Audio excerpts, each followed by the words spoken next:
Allez, yop tout le monde, c'est Julien de Phasmaniac. J'espère que vous allez bien. Écoutez, moi ça va nickel. Petit suivi d'élevage du mois de juillet et du mois d'août. Effectivement, maintenant je ferai mes suivis d'élevage tous les 2 mois. Parce que je trouve que tous les 2 mois il se passe beaucoup plus de choses que dans un mois, tout simplement. Et puis entre deux, je ferai les flashbugs. Alors c'est vrai que là, pendant 15 jours, 3 semaines, j'ai pas fait de vidéo. Alors c'est tout simplement parce que voilà, j'ai pas mal de choses à faire. Mais vous saurez pourquoi. Je suis en train de m'organiser parce qu'il va se passer quelque chose dans ma vie. Je vais tenter une nouvelle aventure. Et je vous en parlerai un peu plus tard. Bon bah écoutez, on va commencer tout de suite. Alors il se peut que ce suivi d'élevage se fasse en 2 parties. Voilà, donc première partie, c'est parti, on y va, let's go, come on. Allez, on y va, c'est parti avec les Thyracoidea biceps. Donc Thyracoidea biceps, alors pour ceux qui me suivent, hein, vous le savez, j'en ai des normaux et des tatoués. Et alors donc ce que j'ai fait, c'est que j'ai séparé les normaux avec les tatoués. Donc là vous avez les normaux et là vous avez les tatoués. Alors, pourquoi? Ben, tout simplement parce que je vais essayer d'établir une souche de tatoués, exclusivement de tatoués. Alors, peut-être je vais pouvoir y arriver en sachant que si c'est génétique, logiquement, ça devrait le faire. Après, si c'est une particularité un peu comme les Estatosoma charatum lichen, là, c'est différent. Donc, à voir. En tout cas, moi, je pense que c'est plutôt génétique, logiquement. Donc, ce qui se passe, c'est que ici, vous avez les normaux, d'accord? Donc... voilà, avec des belles femelles bien grosses maintenant, hein. Je ne sais pas si vous voyez l'abdomen, là il est bien gonflé. Donc ils pondent, ça y est, hein. Donc je vais essayer de vous trouver un œuf. Alors les œufs ressemblent beaucoup aux œufs d'Extatosoma charatum. Alors voilà, par exemple un œuf ici, voilà. Et ici, donc les tatoués qui pondent aussi. Voilà, alors me demandez pas d'œufs. Pour l'instant, je ne vendrai pas d'œufs. Je vais attendre un petit peu, je vais voir comment ça se passe. Et peut-être que je vendrai quelques lots d'ici quelques semaines. Mais pour l'instant, j'en vends pas. Hein. Vous comprenez que je vais essayer d'avoir le maximum d'œufs, en tout cas pour avoir une belle génération. Et donc voilà. Alors, en tout cas, au niveau des œufs, il n'y a pas de différence. Il n'y a pas de différence notable entre les tatoués et les non tatoués. Bon après voilà, donc on verra en tout cas si j'ai du tatoué sur ces souches là. En tout cas j'ai 2 femelles, hein. J'ai une femelle ici, une femelle derrière et le mâle là-bas. Donc tous les 3 sont tatoués. Donc logiquement ça devrait le faire. En tout cas on va faire l'expérience, on verra bien. Et si j'arrive à établir une souche tatouée, ça me fera plaisir parce que j'aimerais bien la répartir un petit peu. Parce que c'est vraiment pas mal, hein. Vous voyez, c'est vraiment une belle bête. Cranidium gibbosum. Alors ici j'ai eu un peu de casse, j'ai eu un peu de perte, hein, puisque j'ai perdu les mâles. Donc j'ai perdu les mâles, j'avais une femelle qui est abîmée, donc qui est morte. J'avais une deuxième femelle qui a pondu un petit peu, mais qui était assez maigre, assez mince. Et elle est morte il y a 2 jours. Alors après c'est pas une espèce qui vit forcément très longtemps. Et en plus de ça c'est une espèce qui est très dure à maintenir. Donc je suis déjà content d'avoir des œufs, hein, très franchement, et en plus d'avoir encore une femelle et qui est très belle, hein, vraiment elle est très belle et qui pond, hein, qui pond beaucoup d'ailleurs. Donc voilà, donc faut s'estimer heureux en tout cas d'avoir des œufs et de pouvoir continuer la génération. Et puis écoutez, on verra ce que ça donne. En tout cas je suis très content. Donc là elle est toute seule dans son terrarium. Donc je vais voir peut-être à mélanger un petit peu, mettre une autre espèce avec elle. On verra par la suite. Une espèce qui soit pas trop gueulard, hein, parce que c'est vrai qu'elle ressemble un peu à une feuille et j'ai pas envie qu'elle se fasse bouffer non plus.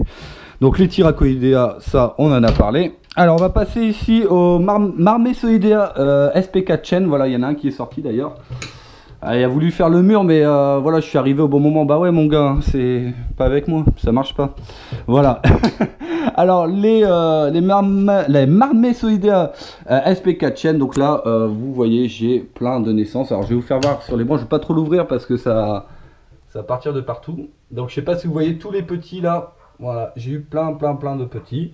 Donc écoutez, je suis plutôt content. Alors ce qui s'est passé, ah tiens, il y en a encore un dehors là. Hop. Ce qui s'est passé, on en a déjà parlé, hein. Vous savez que cette espèce-là pond ses œufs un peu dans les creux. Vous voyez là, par exemple, hop, vous avez des œufs. Donc effectivement, j'ai pas pu ramasser tous les œufs. Et donc, il y a eu des naissances dans le terrarium déjà. Donc il y a eu quelques naissances dans le terrarium. Alors c'est pas très embêtant, hein. Au contraire, je dirais, parce que voilà, ils sont nés dans le terrarium, donc il n'y a pas eu de soucis particuliers.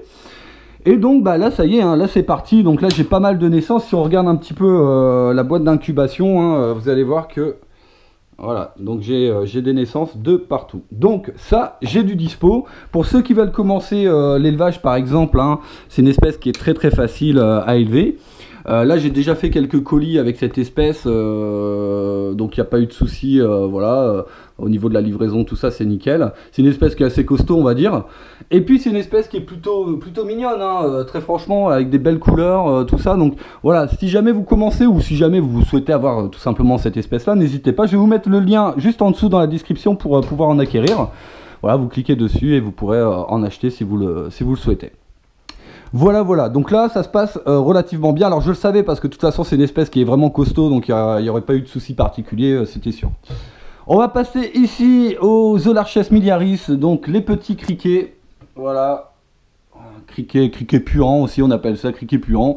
Malgré que moi, ils m'ont jamais lâché de mousse puante, hein, ça s'est toujours bien passé. Je les ai déjà manipulés, tout ça, j'ai eu aucun souci. Et ben écoutez, là ça se passe bien puisque j'ai eu une ponte, voilà, une ponte de la femelle. Alors pour tous ceux qui ont cette espèce là, alors il n'y en a pas beaucoup, mais en tout cas pour tous ceux qui ont cette espèce là ou qui souhaiteraient peut-être dans l'avenir tout simplement l'élever, c'est vrai que c'est une espèce qui est très très longue à pondre. Très très longue, ça veut dire que vous pouvez avoir un accouplement, moi j'ai eu par exemple un accouplement au mois d'avril, et là elle a pondu mi-juillet, vous voyez, donc c'est très très très long. Donc faut être très patient. De toute façon, de manière générale, chez le criquet, faut être assez patient. Donc voilà, et puis là, elle m'a fait une petite ponte. Alors pas dans ce bac-là, dans un autre bac que je vais vous faire voir tout à l'heure. Et là, par contre, j'ai remis un autre bac un peu plus grand, avec un peu plus de substrat, parce que sa première ponte, elle a touché par terre en fait. Hein, elle a touché le fond. Donc voilà, je pense qu'il n'y avait pas assez de hauteur. Alors j'ai vu quelques fiches d'élevage sur cette espèce. Honnêtement, c'est du grand n'importe quoi. Donc moi je serais vous, je me méfierais de ces fiches d'élevage. Voilà, j'ai lu par exemple que la femelle mourait au bout de 2 mois, alors que moi ça fait déjà quoi 4 mois maintenant, 4-5 mois que je l'ai adulte. Donc ça pose pas de problème. Qu'elle pond juste avant de mourir, bon moi elle a pondu il y a je sais pas 3 semaines, 1 mois et elle est toujours vivante, hein. Donc voilà, donc faites attention à tout ce que vous entendez. De toute façon je ferai une fiche d'élevage, hein, je pense là-dessus dès que j'aurai des naissances. Et voilà, avec mes conditions d'élevage, comme ça vous aurez un petit peu de quoi pouvoir vous orienter. Allez, on va passer ici donc au coléo. Et oui, puisque je vais me lancer un peu plus dans les coléos. Écoutez, ça me, je sais pas, j'ai un regain de une nouvelle envie. Et donc là, je suis sur les Xylotrupes Gideon. Donc, ce que j'ai fait, c'est que j'ai ramassé les coques, tout ça.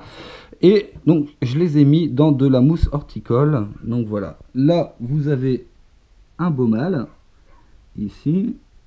Là, alors là, c'est la larve qui est en train de bien brunir. Donc, à mon avis, ça va pas tarder. Et à mon avis, ça sera bien un mâle, je pense. Donc voilà. Ici, on a une femelle ici. On a, je pense, une femelle ici aussi. Donc là, c'est pareil, la larve va pas tarder à se métamorphoser.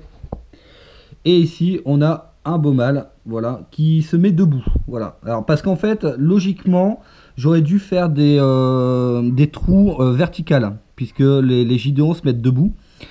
Bon, je les ai fait horizontales. On verra, je vais peut-être changer. Voilà, il faudra que je rachète de la mousse. Je vais peut-être changer si c'est trop gênant pour eux. En dessous, on a donc les Messinorina, une galantis. Donc là, ça se passe très très bien, puisque j'ai à peu près une trentaine de larves. Donc j'ai noté, vous voyez que j'ai beaucoup de femelles. Voilà, j'ai beaucoup de femelles. Je crois que je dois avoir pratiquement le double de femelles que de mâles. Et ben tant mieux, hein, tant mieux. Donc je suis assez content. Donc les larves grossissent vraiment très très bien. Donc eh ben, écoutez, affaire à suivre. On passe ici au Philium Mambatai. Alors Mambatai, voilà, moi ça me fait penser tout de suite au manga. Je sais pas pourquoi, le nom c'est, je sais pas.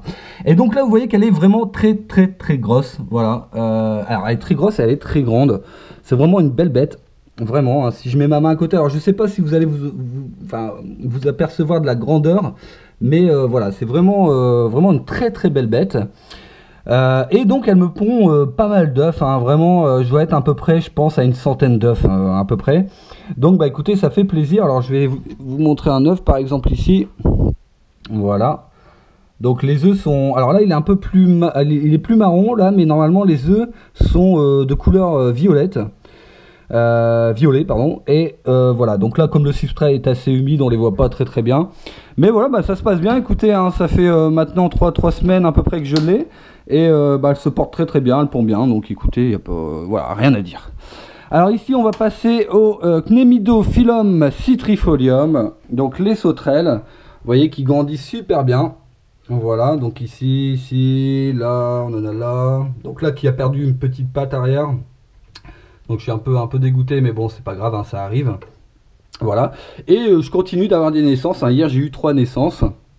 Donc, vous voyez, ça se passe vraiment bien. Donc, rien à signaler, hein. Écoutez, on va les laisser grandir tranquillement. Et puis on verra, je vendrai peut-être des couples un peu plus gros. Il faudra voir ce qui me reste, et puis ce que j'ai comme naissance. Alors ici, les Phyllium philippinicum.